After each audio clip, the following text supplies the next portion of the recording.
What's up, guys? Welcome to Daily Dose of Reddit. This is your host, Zach, and today's subreddit is r/ChoosingBeggars.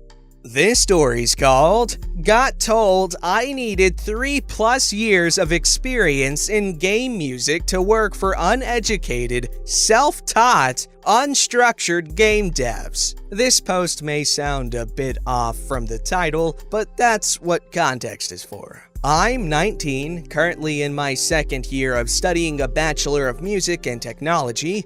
Aside from my degree, I have a diploma in music production, an online degree in video game music, and certifications with 2 different game music softwares, Fmod and Wwise. I currently make music for a few indie game developers around my city and have experience in a few different audio industries, mainly events. All this said, I generally know everything a game needs in terms of audio. This is my run-in with a few neckbeards. Got told by a friend in a different course a few friends of his were looking for a musician to compose for a few games, and thought maybe I'd be interested. I said sure, I'm always up for more work and I need the experience. I gave him my email. A week later, I get an email for an interview. Most people I work for usually just ask for a portfolio and a discussion, not an interview specifically. Worded over formally and using an email address that was obviously personal,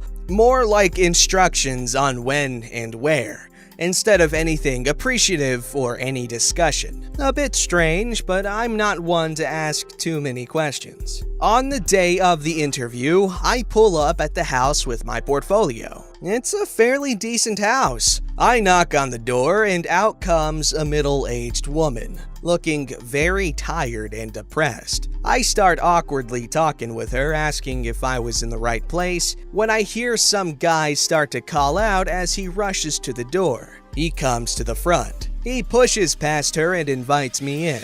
The entire time, she looks blank. Mom issues. He takes me to this back room where there's another 2 guys waiting for us. I can see all of them are relatively pale, early 20s, 2 overweight, and 1 very skinny. Not exactly clean looking, but appearances aren't important. There are no seats left. I have to stand. We start talking about ideas and games and all sorts of things. A very unstructured interview, nothing to write home about. Until we get to me. Then it goes full roboto mode. I tell them my background, show my portfolio, then he asks me to play one of the games I've worked on. I tell him that I don't have the files on me. You don't have your own projects? Not really. I don't cart around everything I'm involved with, just the music that I work on. That's bad business. How so? How else am I supposed to play what you've worked on? I mean, you're not really supposed to. I didn't make the games. I wouldn't want to set expectations too high for what I'm capable of. He rolls his eyes a bit.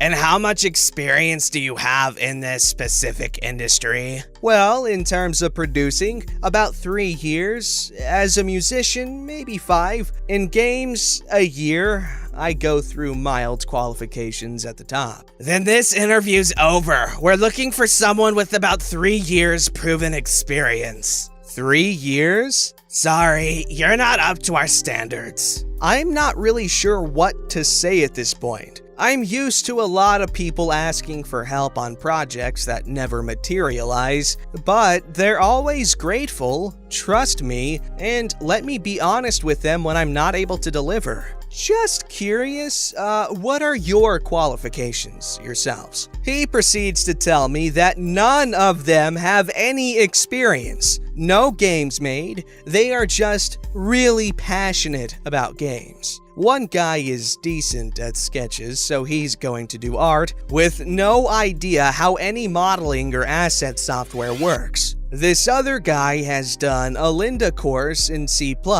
but still doesn't know how to code for a game. This last guy, the one whose house it is, the creative head, has no team management skills or obviously doesn't know much about what goes into a game, and only knows what he knows based on freaking Wikipedia articles. These guys are all neats, and I am the most qualified person in the room. Learning online isn't an issue for me. Plenty of guys I've worked with are self-taught, but they're learned with proper resources, learning the proper things. And they were always just happy to get whatever help they could. I often did work for free, and these people always respected that. This was not that. I politely excused myself and left, but not before I was asked if I knew anyone more qualified. Freaking buttholes. Yeah, people need to realize that a lot of stuff goes into making a game. And for these people who have absolutely no experience, demanding the world out of someone willing to help them out is just ridiculous. Like, making a game is not easy. And unless you have a ton of money to hire some really talented people and get all the resources you need, you're probably not going to be making like Grand Theft Auto right away, man. And these big old AAA studios, they hardly ever hire fresh graduates, man. You gotta have connects. This story's called, "Yes, you have the dog food in stock. Please find it for me." I'm sure from the point of view of the employee, I'm the terrible Karen who lectured him about how a product was stocked. Then, when I didn't like his answer, called the store and complained to the assistant manager. But let's look at it from my point of view. My dogs eat a food that comes in refrigerated bags. Usually, in a big box store, there is a refrigerator in the pet food section with these bags in it. I order groceries, including this perishable dog food, once a week via an app and use curbside pickup to avoid going into the store. This week, the store I usually order from was out of our dog food. My partner currently works at the company that delivers this refrigerated dog food. When our usual store was out of our dog food, I asked him where he had delivered the dog food on the previous night's route so I could go to that store. I didn't want to be in and out of a bunch of stores. I just wanted to go somewhere I could be fairly sure had the food in stock. So I went into that specific big box store, went to the pet section, and found that the refrigerator for the pet food was empty. I found an employee and asked him to check in the back for the dog food. He scans the shelf tag with his device and says, "It says that there are 15 bags of it here." Obviously not. I used to work at a different location of this particular blue big box store, checking inventory in the back and stocking items, including the pet section. I get that sometimes inventory counts are wrong. I didn't work in this particular store, but the process is the same, just somewhere else. The answer to where those 15 bags were is that those 3 cases were sitting in a refrigerator in the back.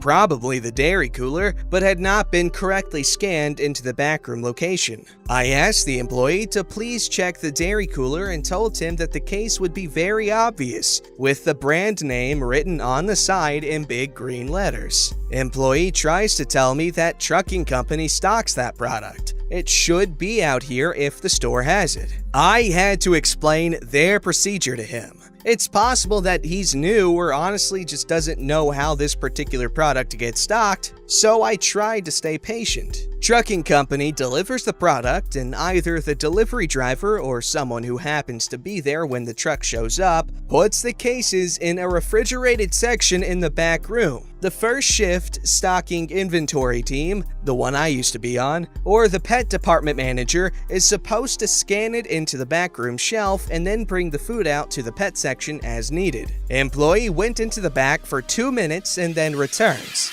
Nope, they don't have it. I walked away before I could call him a liar. My partner has this store on his route and they delivered cases the night before. That was why I was at a store 15 miles from home instead of the store 2 miles from home. I knew this store had gotten their refrigerated dog food delivery and I needed dog food. I doubt they sold multiple cases in less than 24 hours. I couldn't say that to the employee because really my partner shouldn't share where he delivered what, but we needed dog food and it was there, somewhere. Breathe. So I googled the store and then called the store, asking for the pet department manager. The pet department manager wasn't in, but they got me to an assistant manager. Then I asked for the dog food. I had to hold for a bit, but eventually there was an answer. Yes, they have it in stock. I requested that she bring it to me because I was in the store and someone had just told me they didn't have it. A few minutes later, the assistant manager appeared with a whole cartload of cases of refrigerated dog food.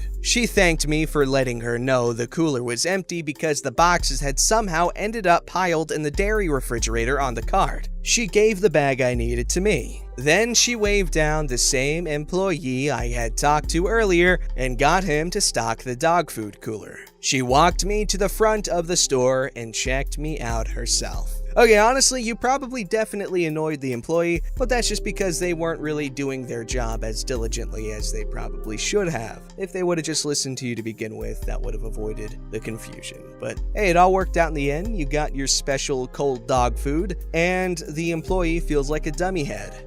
This story's called Rich Guy Says He Might Die If We Don't Do His Landscaping for Cheap. My story is already on r/entitled people. So here is some background information that is important to the story. My cousin, 15 male, and I, 21 male, run a small local landscaping LLC that mostly works in the neighborhood where we live. This is not my actual job, but it's a good way for both of us to earn a bit of extra money. We mostly cut grass, but landscaping opportunities come up every once in a while, and I am happy to take them. We live in a pretty nice suburban neighborhood where most people have enough money to live fairly comfortably. I have been landscaping for over 6 years and have had to raise my working rate to fit my experience and the demand for work in my area. Usually, I charge $20 to $30 per hour of work. This is important. I don't care if you think it's overcharging. The story.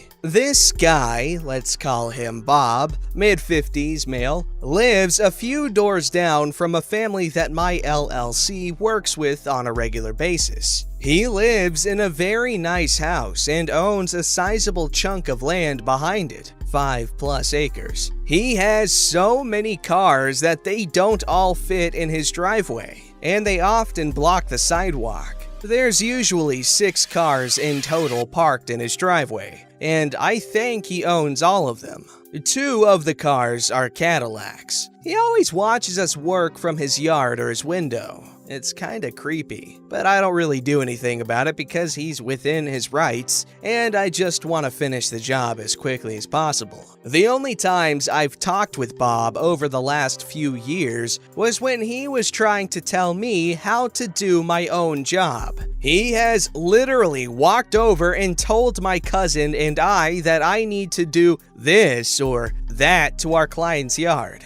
One time, he even asked me to take 5 minutes of my own time to mow his side yard for free because he forgot to do it and didn't want to get his mower back out. I did it as a gesture of kindness in hopes that he would stop bothering us. It didn't stop him. He continued to bother us for the next few years up until today. So today we were parked outside a client's house unloading equipment from the truck, and Bob pulls up in his Lexus. Hey, would you guys be able to work for me if I filled my truck up with mulch for 1 or 2 hours? And how much do you charge? Said Bob. Yeah, I charge $25 per man-hour, I replied. What? Bob said with a confused expression on his face. He means it's $50 for both of us to work, my cousin replied. What? There's no way you're making that much. Maybe on the lawn mowing, but definitely not the landscaping,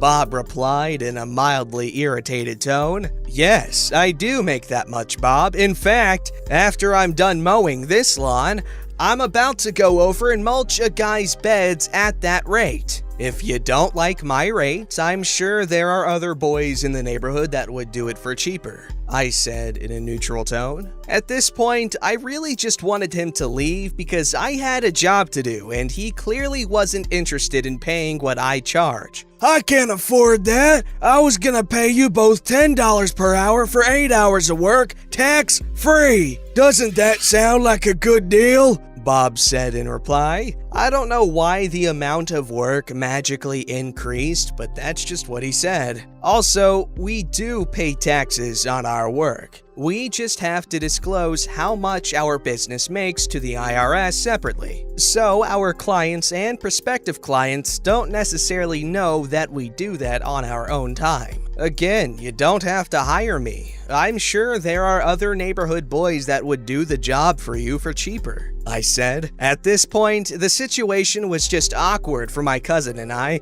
so we just were trying to be polite and get him to leave. Well, if I have to do it myself, I might keel over and die, and you wouldn't want that, would you? Bob queried. I can't believe it either, but he actually said this. I stood there stunned for a second. But then I said again, I'm not trying to bust you up financially, but you know you can get other people to work for you, right? He once again ignored my point and started rambling about how his wife, daughter, and son started the mulching and were having trouble doing it on their own, and commented on how wealthy the people must be that are hiring us. Most of my clients are a lot less well off than him from what I can tell, yada yada yada. Trying to end the conversation, I say, well, Bob, if you change your mind, do you have my contact information? No, He replied. but I know where you live. Then he just kinda drove away somewhat abruptly. Now, I'm not really sure if that comment was passive-aggressive or not, because he actually does know where I live. We live in the same neighborhood, but I definitely didn't care if it was a threat. My cousin and I are trained fighters. I do MMA and was a high school wrestler, and he wrestles in high school. And although I suspect he is a gun owner, I highly doubt he was implying he wanted to make the neighborhood a war zone,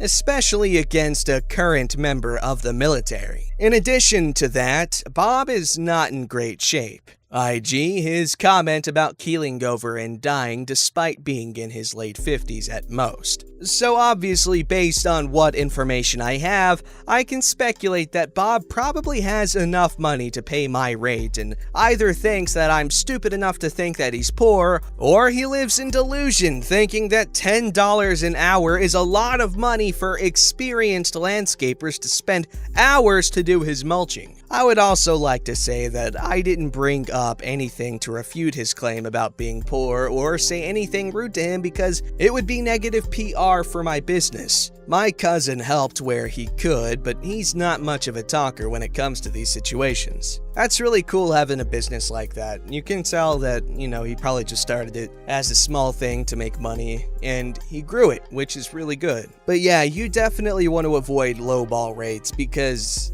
people will probably assume that your service is of lesser quality than if it were to be sold at a higher price, because then you have that sort of exclusivity pricing. Don't forget to like, subscribe, and hit that bell to never miss an episode.